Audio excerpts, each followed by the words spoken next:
अस्सलामुअलैकुम वरहमतुल्लाहि वबरकातुहू। नाज़रीन, इस्तकबाल है आपका हमारे यूट्यूब चैनल हमद टीवी देवबंद पर। नाज़रीन कराम, इस वक्त की बड़ी ख़बर आपके साथ शेयर कर रहे हैं।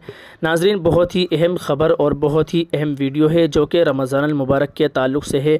नाज़रीन, माहिर फ़ल्कियात हज़रत मौलाना समीरुद्दीन क़ासमी मैनचेस्टर इंग्लैंड दामत बरकातुहुम की एक वीडियो हम आपके साथ शेयर कर रहे हैं, जिसमें हज़रत ने बताया है कि हिंदुस्तान, पाकिस्तान, बांग्लादेश, बर्मा, नेपाल, ईरान में रमज़ान मुबारक का पहला रोज़ा कब होगा।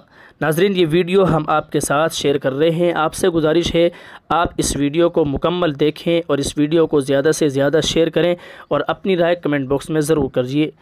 नाज़रीन, आपसे गुजारिश है दुआ फ़रमाएँ अल्लाह तबारक व तआला रमज़ान मुबारक का बाबरकत मुक़द्दस महीना अल्लाह ताला हमें अता फ़रमाए और इस महीने की बरक़ात और फ़जीलत और इसके अनवार व बरक़ात से अल्लाह ताला हम सब को नवाज़े। अल्लाह ताला इस मुक़द्दस महीने का हमें एहतराम करने की और उसका इकराम करने की और उसके शायान शान इस महीने को गुजारने की तौफ़ीक़ अता फ़रमाए। नहमदुहु व नसल्ली अला रसूलिल करीम, अम्मा बाद। हिंदुस्तान के एक साहब ने पूछा है कि रमज़ान में चाँद की सूरत हाल क्या है। जवाबन अर्ज़ है कि 10 मार्च बरोज़ एतवार को इंडिया में चाँद को चाहिए 1 डिग्री, बर्मा में 0 डिग्री, बांग्लादेश में 0 डिग्री, कराची में 1 डिग्री, पेशावर में 0 डिग्री, नेपाल में 0 डिग्री और ईरान में 0 डिग्री है। चूँकि चाँद 1 डिग्री 0 डिग्री है, इसलिए 10 मार्च बरोज़ एतवार को चाँद नज़र नहीं आएगा।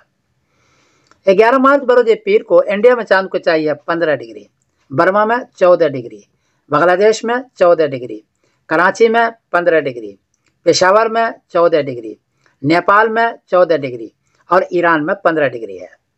चूँकि 10 डिग्री में चाँद नज़र आता है, यहाँ 10 डिग्री से काफ़ी ज़्यादा है, 15 डिग्री है। इसलिए 11 मार्च बरोज़ पीर को चाँद नज़र आएगा, वाज़ा नज़र आएगा, देर तक रहेगा। और 12 मार्च बरोज़ मंगल को रमज़ान की पहली तारीख होगी इंशाअल्लाह।